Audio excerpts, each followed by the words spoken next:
Hello, everyone, and welcome to the Professionals Pulse. I'm Farida Musaddi, the co founder and CEO of Al Fateh Technologies Dubai. E governance is increasingly essential in our digital age as it streamlines government operations, enhances transparency, and improves citizen services. Tech companies play a pivotal role in addressing this need by providing vital support and solutions. Leveraging their expertise, these companies can develop user friendly platforms and systems that enable efficient online interactions between citizens and government agencies. They can also assist in data security and privacy measures to safeguard sensitive information. Furthermore, tech companies can aid in the development of digital infrastructure, ensuring that even remote areas have access to government services.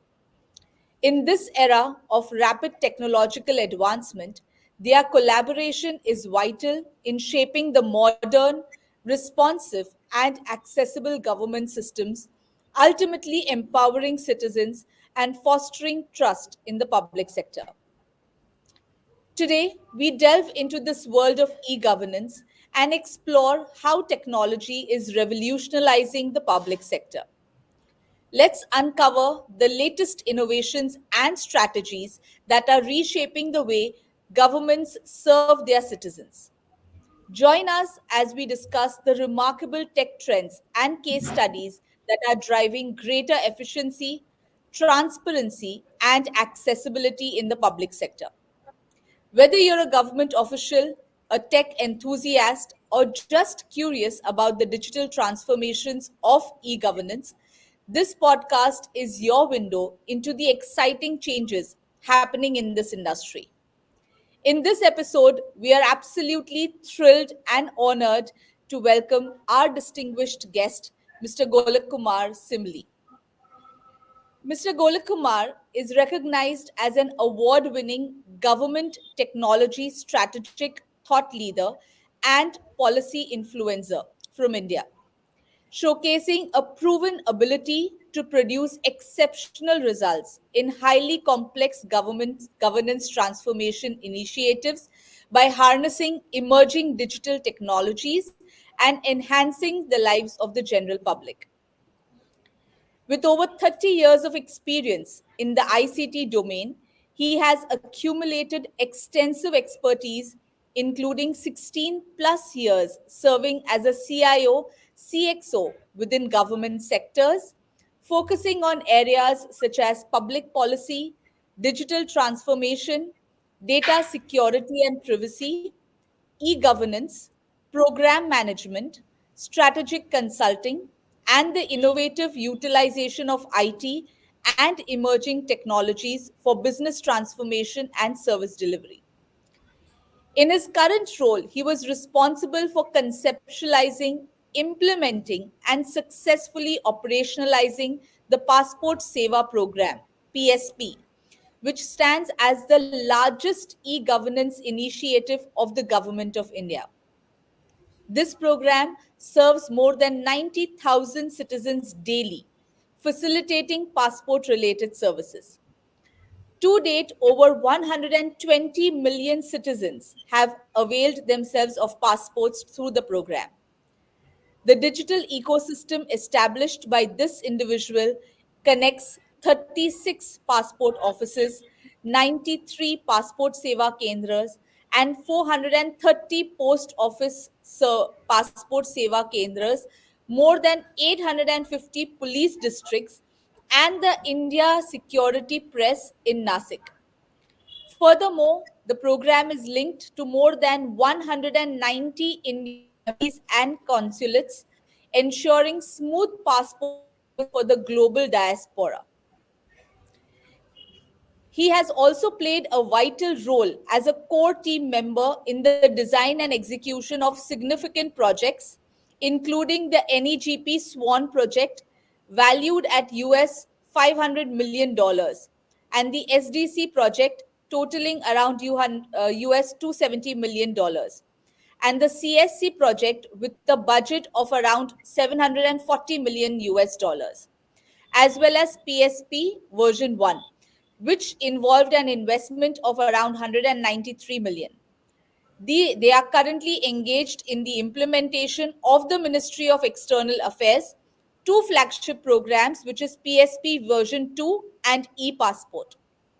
He has also contributed to the field by writing articles on the application of ICT in service delivery transformation, data, and cybersecurity.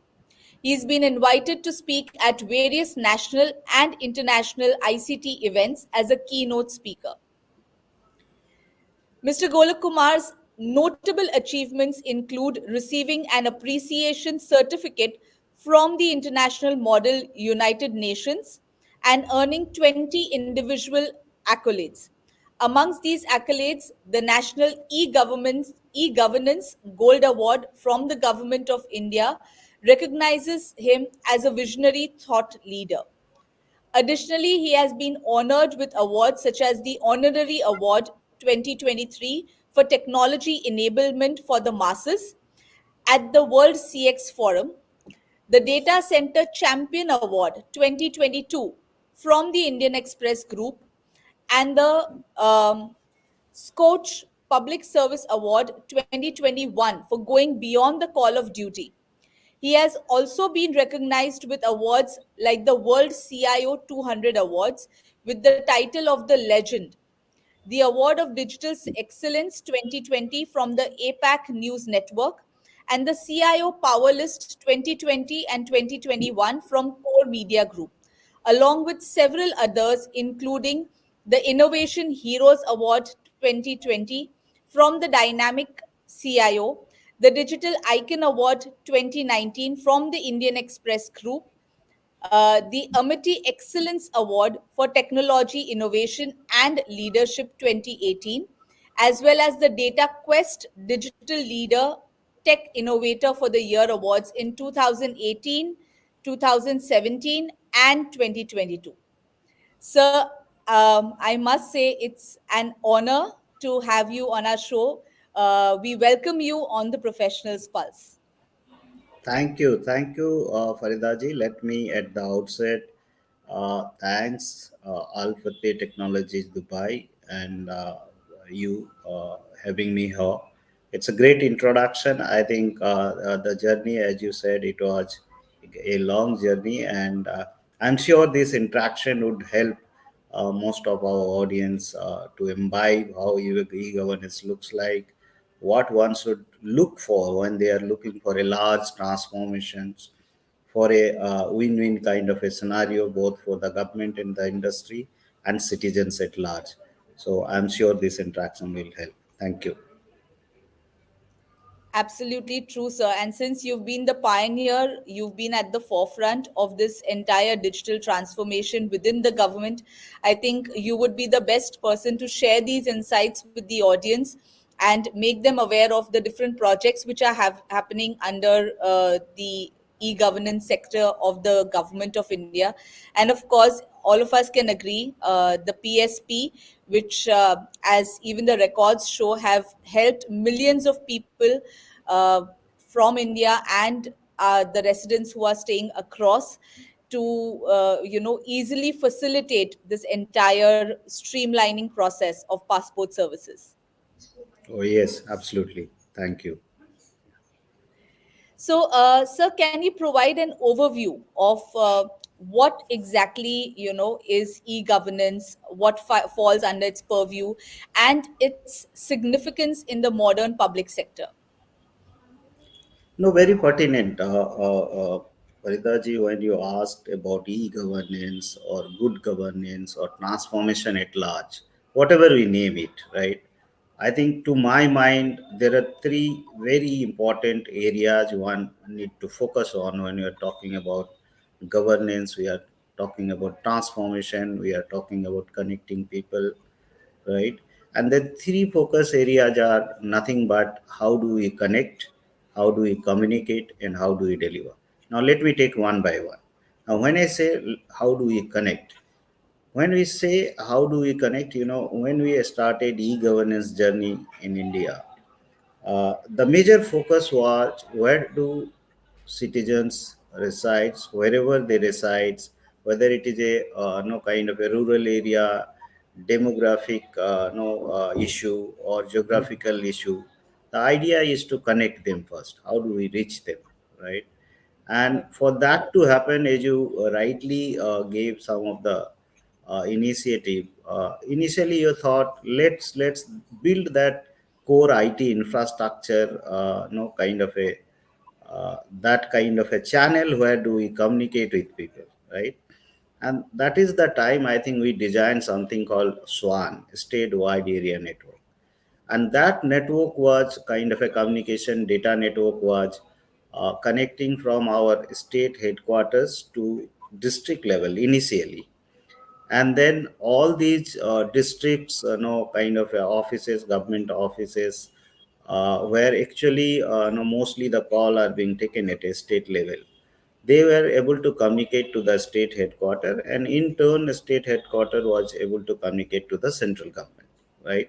So that was the focus. How do you build this data communication network so that we can reach to the people, right? And then once we laid down that network and kind of a IT infra, then we thought, okay, fine, network is there, but how do we communicate? And when I say how do you communicate, the language they understand. See, the problem we do in governance, the problem we do in e-governance is uh, mostly we feel that whatever we decide, whatever we conceptualize, that is the way people will understand. No, that's not true. I think the idea should be we need to understand how they want to connect to you, how they will understand you, what you are trying to speak to them. And for that to happen, I think the idea is we need to communicate on their language, their vernacular, wherever they are, whichever capacity they are, in terms of education, in terms of literacy and illiteracy, in terms of, as I say, rural and urban. So those demographic dividends, those educations barrier, those illiteracy and literacy barrier, those economic conditions, no. So when we are conceptualizing, the idea was how do you give equal access to all, right? And that I Correct. call the principle of digital democratizations, right? The digital we talk about, the technology we talk about, that must follow the principle of democratization process, right? And when I say democratization process, as I said, there must not be any linguistic barrier, there must not be any economic conditions barrier, there must not be any literacy or illiteracy barrier, right? And you need to deliver wherever they are. It's like delivering 24 by 7, 365 a day, anytime, any device kind of a scenario and anywhere, right? That is Correct. one of the major concept one must imbibe when we are planning for these large transformations, large That's true. government issues to kind of eradicate and then to reach to the people, right? The last thing is, no, we also thought most of the time, if you see these kind of a governance issue, transformation issue, large scale kind of a addressing the masses at large or citizen at large, the major problem we found is the silos, the various silos existing, the various black boxes existing among them, right? And the idea of the governance or e-governance or technology was how do you make it paperless, how do you make it cashless, and how do you make it faceless.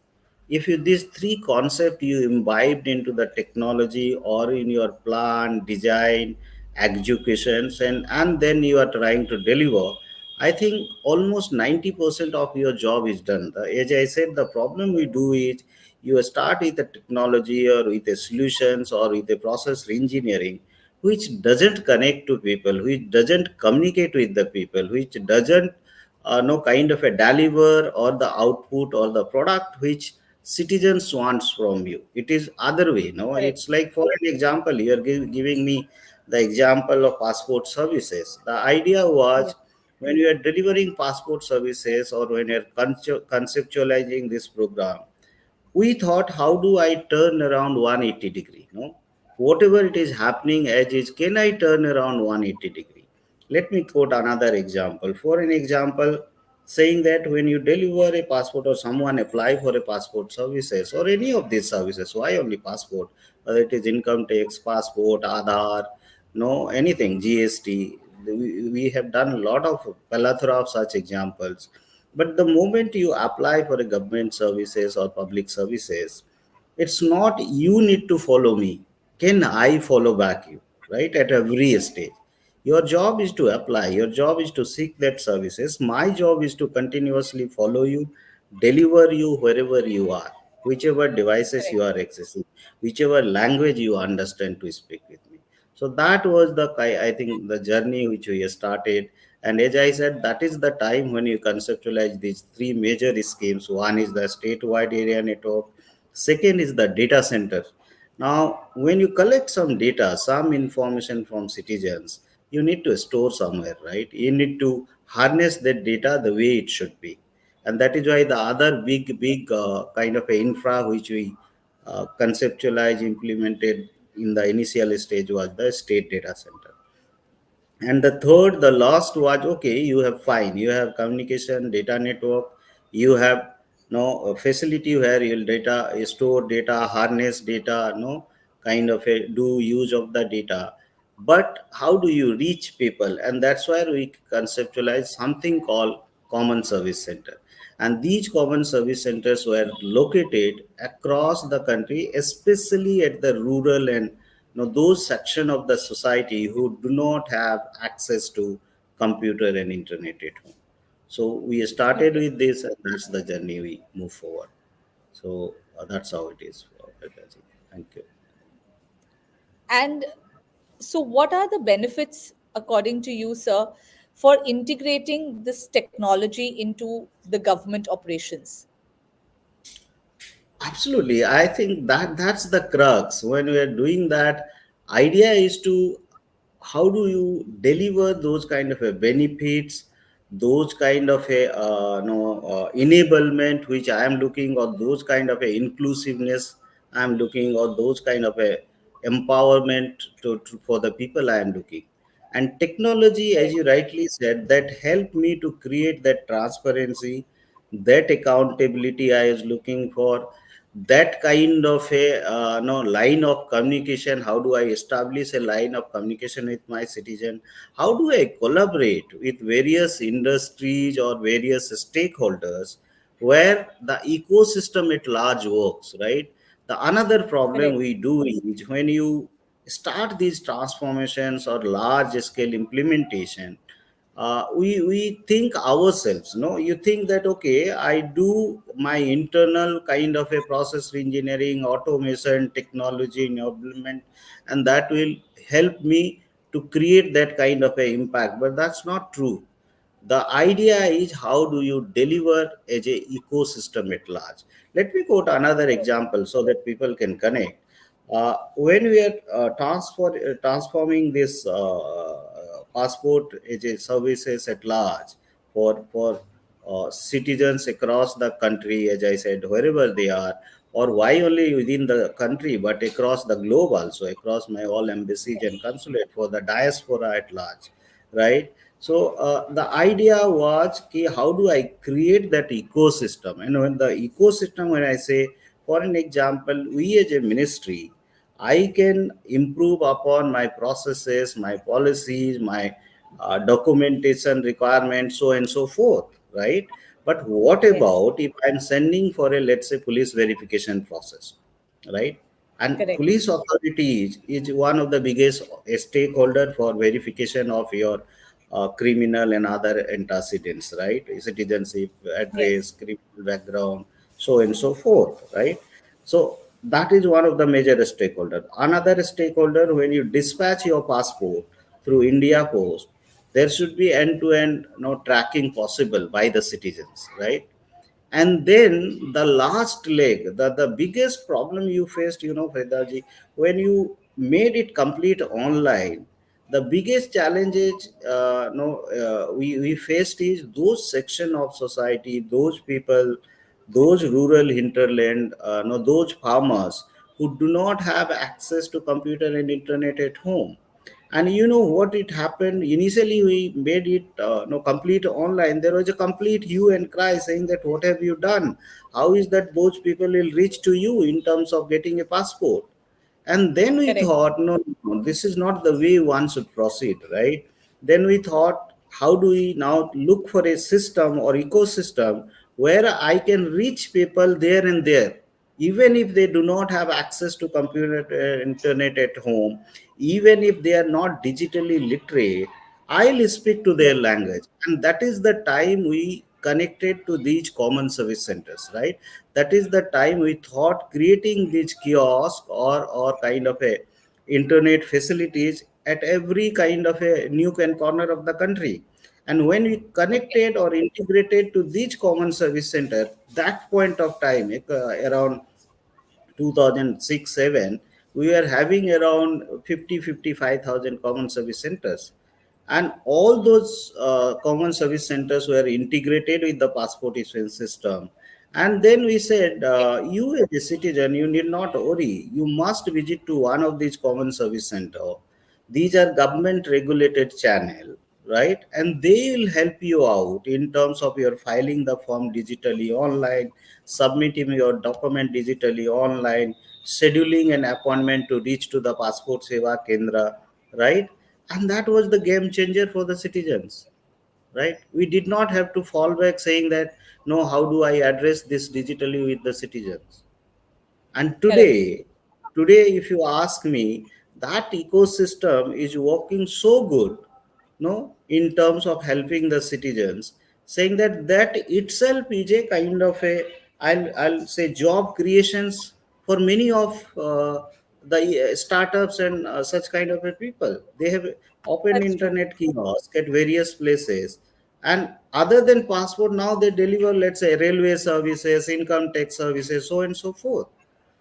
So imagine one program where you are not only enabling people, where you are not only making people connect to the government ecosystem, but at the same time you are also adding to the digital economy of the nation in terms of creation of jobs, Absolutely. in terms of creation of a rural economy in that sense in those areas, right? Correct. And that's what I call them, how do you drive the government ecosystem at large, right?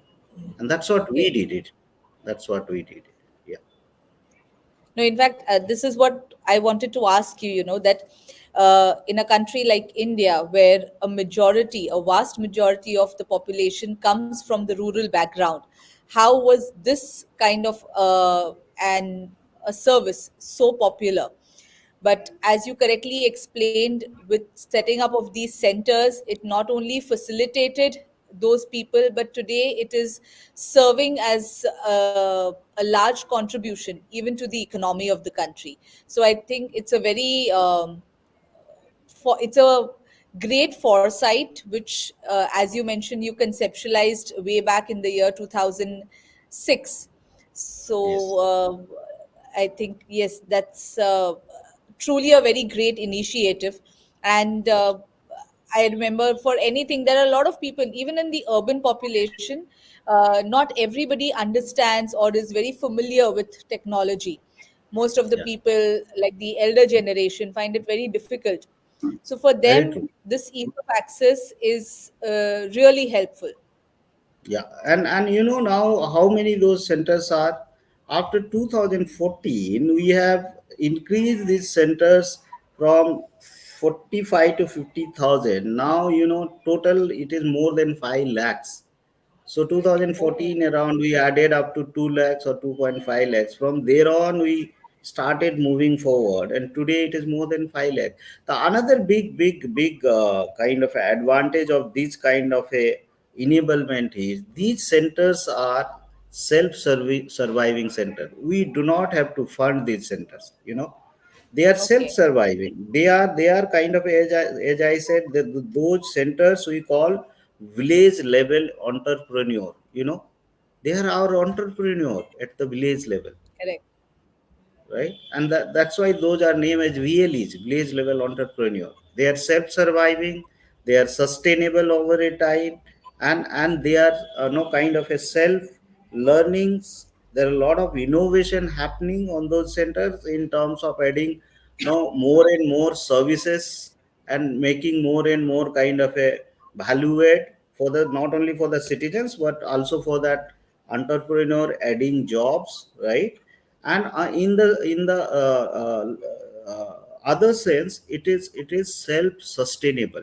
That is another very Correct. important one must understand in terms of e-governance, governance, technology, what we talk about. We start with the big bang approach, but what happens after 2 3 years? That program or that project by itself or that transformation started diminishing. That must not happen. The sustainability must not be a question. The sustainability must be built into the business model, right? And Correct. that's what we are doing. In fact, for all the e-governance initiatives or the digital transformation initiative, whatever we are doing today, this is the business model is imbibed into the program, right? Correct. Intrinsic in. That's what we are doing. Yeah. So, along with these practices, according to you, what are the practices for ensuring data privacy in these initiatives? Because again, that is a very major concern. Absolutely. I think to before even we go to the data part, I think one message I must give to the audience saying that how do you create that business model, whatever we are talking about, not for a self survival, for a long term sustainability, for that kind of a win-win scenario between the public sector at large and industry, right? uh, and that number, that business model is what? It's mere a number. Whatever I Correct. talk about, let's say I'm talking about a passport services, there is a number, right? As you rightly said, I'm delivering 90,000 citizens per day, servicing 90,000. If I'm filing a income tax, somebody, no, let's say per day, some income tax filing. If I'm booking a railway ticket, there is some numbers, right? Whatever Correct. I do, there is some numbers, and these numbers here, what Faridaji, these numbers are nothing but the data, right? Correct. This number says two part. One is your personal identifiable information, Yes. and second Yes. part is added to that your non-personal data, right? Correct. And when you convert these numbers into a business model, into a transactions, into your business KPIs, I think that is the crux, right? In terms of making it sustainable, in terms of long-term collaboration with industry, in terms of giving that kind of a impact to the people in masses at large. And when you collect these numbers, the data, that number when I convert into in the form of a data, the idea is three. How do you capture that data, right? How do you store that data? And when the data after capturing it is getting transmitted to the data center or wherever you are keeping that data, how do you transmit that data? And the last leg is how do you harness that data, how do you use that Correct. data, right? So there are four part of a data journey, right? And Yes. we as a public sector government fiduciary, or you as a corporate, whenever you do anything with the with a product solutions, or with a service benefits, anything or everything, right? And as part of that, whatever I collect capture data from there, let's start. How do you capture data? Do you really understand those data sets in terms of, as I said, is it a personal identifiable information, is it a fiduciary kind of a data, is it a configurable data, is it a public data? That is the point one need to start. And if I'm Okay. starting with that, right, if I'm starting with that, understanding those kind of a data criticality or the data sensitivity or the data sovereignty. In terms of government, we call data sovereignty, right? Okay. I also must understand saying that who is the data principal in terms of that particular data which I am collecting from the citizens, especially the personally identifiable information. For an example, let's say I collect some data from Faridaji to issue a passport, or Correct. ABCD to issue a passport.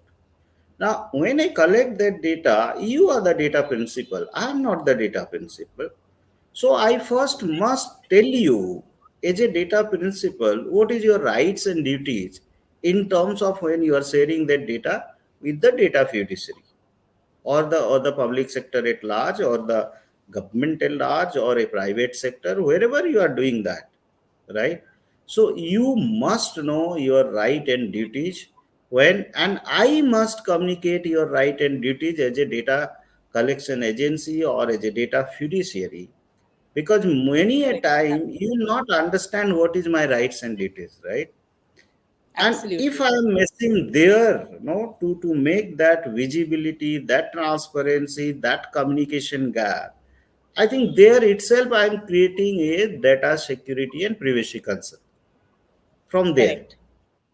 And That's if I true. make you understand properly, if I am able to communicate you properly, then you are already guarded with whatever you are sharing me, right? Or whatever consent you are giving me for that data to harness for various purposes. For an example, I have collected for a issuance of passport, I'll issue passport, right? So True. first is the data principle, right and duties, and then the second is the applicability. What purpose I have collected the data? Is that I am doing something more beyond for the purpose otherwise which I have collected? If I'm going there, that means I have started violating the principle of data security and privacy, Correct. right? Especially the data privacy law. So, Okay. as a data fiduciary, my job is to see that, and that is why the recent law which we have enabled, government of India has enabled the DPDP law. You might have heard the DPDP law starts with saying that as a data fiduciary, now we are responsible if anything or everything. No, I am not able to properly communicate, or I am not able to properly kind of take those consents from the principal owner of the data or the data principal. And on the other side, as a data fiduciary, if anything going wrong, you as a data principal, just have to say that I have given this data for a purpose, I find there is a problem. Now as a data fiduciary, it is my job is to prove now, saying that there is nothing gone wrong. In fact, earlier, before the DPDP, Correct. this was kind of a other way. The data principal had to prove with a evidence saying that I have not done anything wrong. But it is other way now. Okay. Now we have to prove saying Okay. that I have not done any wrong. So that is the power given to the data principal, right? So when Okay. you talk about data privacy, data security, one is, as I said, that right at the capture point, and that is why you call security by design. What is security by design? Privacy by design. How do you capture data, and from capturing till you transmit data, till you store data, till you harness data, how is that the follow the path of no security integrity of the data, one side, the second side the privacy principle, and in terms of leveraging technology, digital, whatever you name it, how much visibility as a data fiduciary, one side, and other side Correct. as a principal owner of the data or the data principal, you are able to create that, right? Okay. Again, the problem we do here is you do not understand your workload. We do not understand your the data which you are collecting for, which you will harness, use for a purpose naturally. And also, wherever you are keeping in terms of, let's say, capturing in use or during transmission, the data is kept in a vulnerable mode. What one Okay. should do at any of these stages, one is the in terms of policy guidelines process, between a data principal, fiduciary, transmission channel, everywhere the data must be kept encrypted, right? In Okay. terms of capture, in terms of transmission, in terms of kind of a secondary or tertiary use or sharing of the data, right? Correct. That is one area one must understand. The other area in terms of data security and privacy is the two more concept. Wherever you are keeping this data in terms of various purposes, various use cases, whether it is a on-prem data center or whether it is a cloud variance data centers, right? Today most of the time we are seeking the help of cloud in terms of delivering these services. Two principle one must adopt. One is the principle of observability, right? That means how Okay. much you are visible in terms of your data points, in terms of your workload, in terms of your access and authorizations, in terms of your transmission channel. Do you have that visibility or do you have that observability, right? The second very important point is, I think, government, whether it is you or me or any one of us, I think there are some data which is called fiduciary data. There is some data Okay. which is called public data. There is some data which is called PII data. Each of the data, it is the department, it is the ministry, or it is the organization who is collecting that data, they must be aware of while dealing with the data in terms of rules of engagement. And when I say rules Okay. of engagement, it is nothing but it is the compliances, regulations, and law of the land. In our case, for an example, now it is DPTP.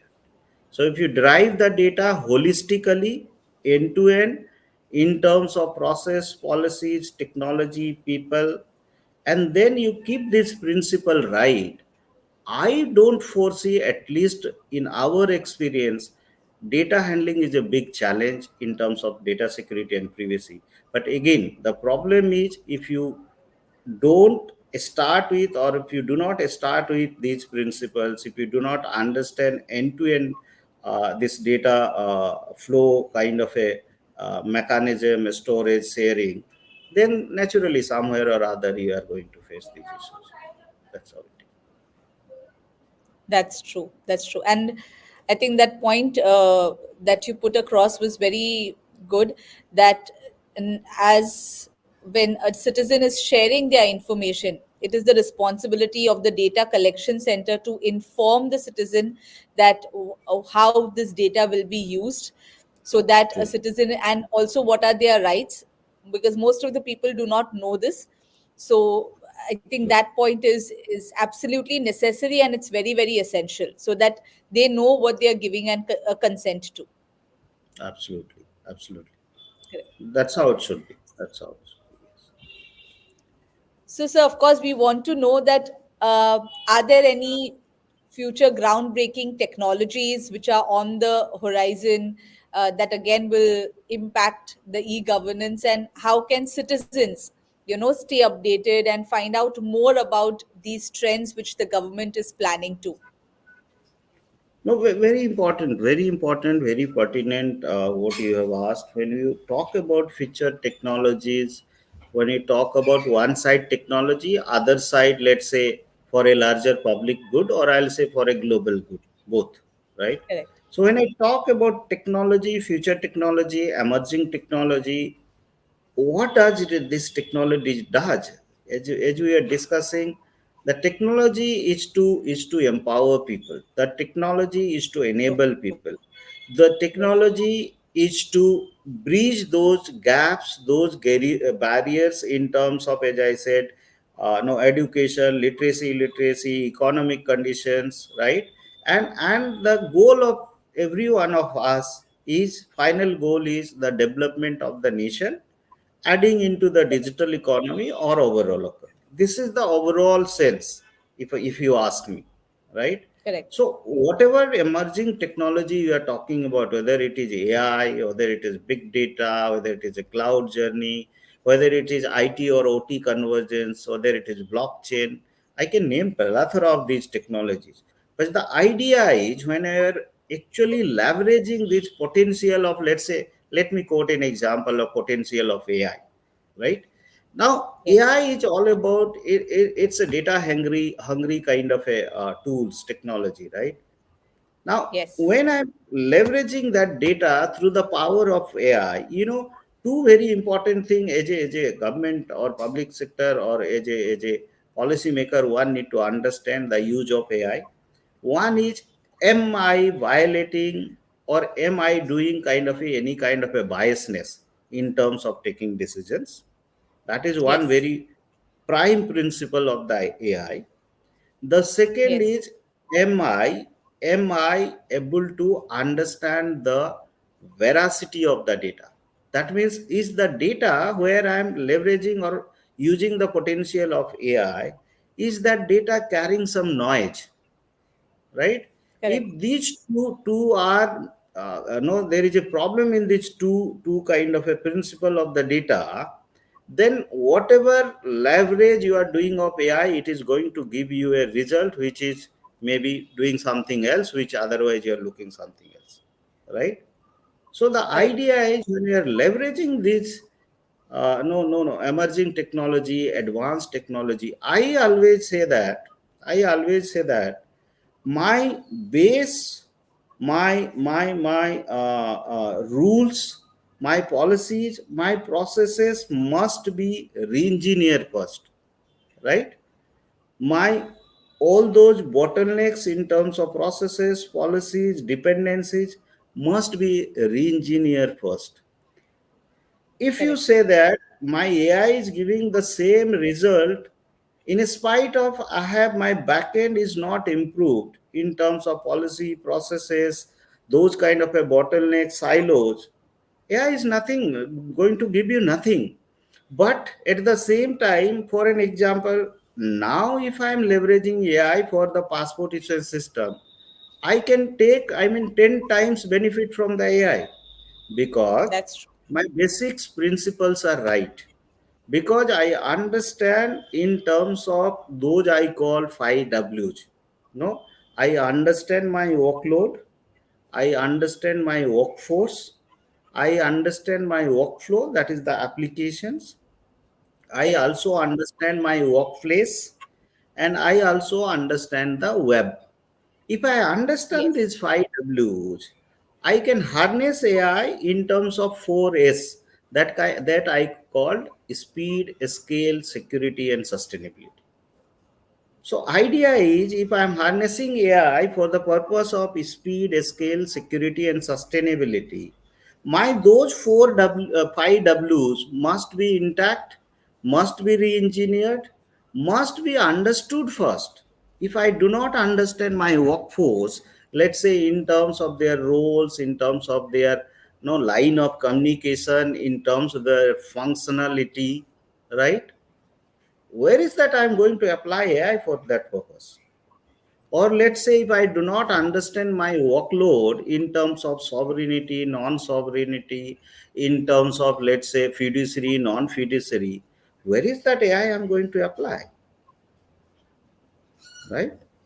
So that's the crux. That's the crux. If you understand for those 5 W's, if you understand those no kind of a no those kind of a gaps, barriers, those kind of a bottlenecks, and then those data wherever you are collecting, how are you collecting? There's those I told those 5 V's. No, the volume, Correct. value, velocity, variety, and variability. So data will hit you from various ways, right? You can collect data, you can gather data. There are a lot of data floating around social media. But what is that AI will do unless your rules of engagement are not correct? Unless your no signatures are not correct, AI will not Correct. understand that. You have to first correct it and then probably use AI for various use cases. I just gave an example. I can quote plethora of True. example in terms of AI, in terms of IoT, in terms of a smart cities. A lot of we are doing that. But just I gave an Yes, example. Thank you. correct. So any kind of future changes that we will be hearing soon from this sector, that something For that's the coming up. emerging tech side, Yeah, from the e-governance side, any new introductions that the people will soon be able to hear in the public sector? no, absolutely. I think when we talk future of e-governance, when we talk about future of this technology, again, I do not go away with the root. In terms of when I say root, what is the this? I'm looking for future of e-governance or future of technology. The future of e-governance should be in a plain language, in a layman language. It should be simple, right? It should be easy to understand, right?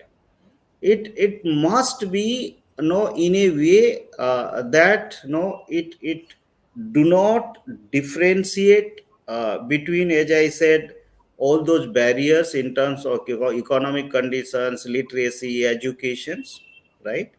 It must be human centric. It must be human centric. It must be climate centric, right?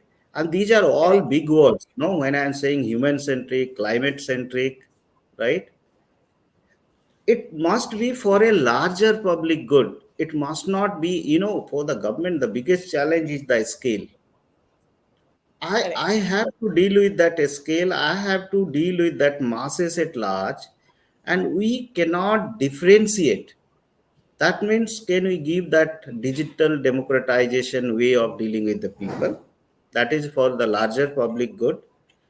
And at the end, it must be aligned towards your larger cause of the nation, in terms of development of the nation, in terms of adding value to the economy, in terms of, let's say, anything or everything, creation of jobs, this and that, right? correct. And at the end, it must be for a global good, right? Yes, I give a example, for an example, UPI kind of a platform. Now yes, we are thinking this is creating a global good. Why only in absolutely. India? For an example, Yes, our Aadhaar kind of a platform. For an example, our passport transformation journey. These are journeys, these are learnings, these are creations of our country, which are citing example across the globe, right? It true. is for the larger cause. It is for the larger cause.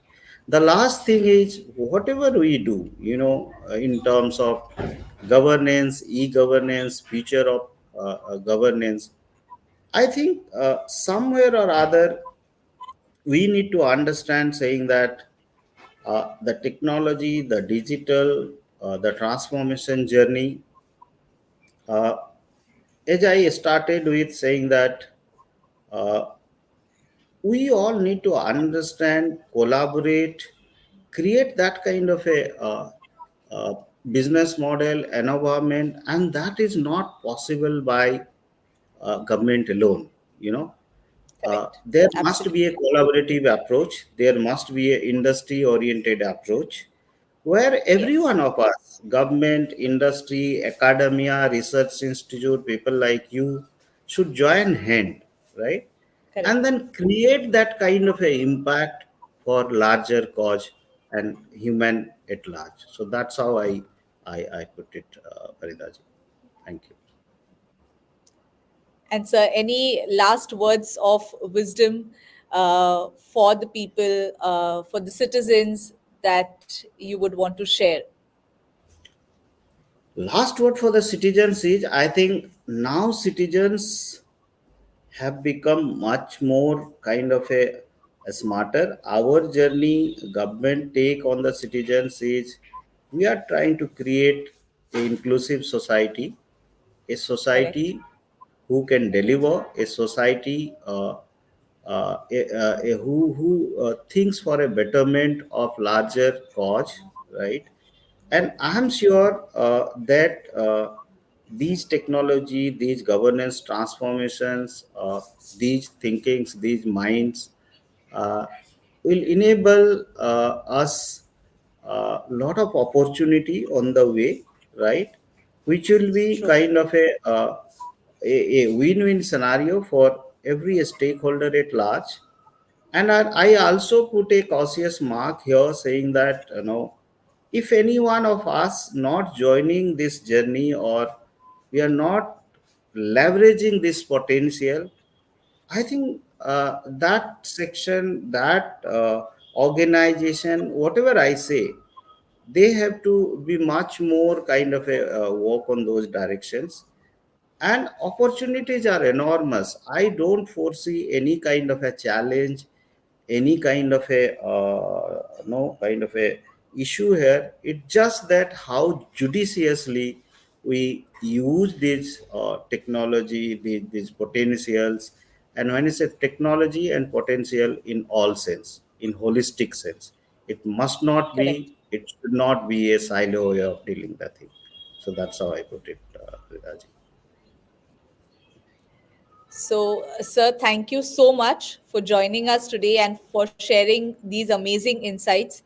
I'm sure everyone who is listening and will listen to this podcast in the future will have so much to learn from this and to get to know how the public sector is thinking about the citizens, the various measures that are underway, and all the efforts that the government is putting in, and how every citizen needs to contribute in their part also to facilitate and to join hands with the government, trust them, and get this journey going upwards.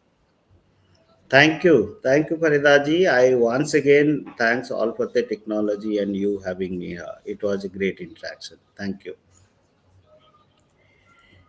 So, everyone, signing off, we hope this discussion has shed light on the remarkable innovations that are reshaping government services and fostering greater engagement between the citizens and the public sector. Stay tuned for more exciting episodes as we continue our journey on the Professional's Pulse. Your support and interest are greatly appreciated. Until next time, keep embracing the digital transformation and its potential to create a more efficient and responsive public sector. Thank you so much. Thank you so much, sir. Have a nice day. Thank you.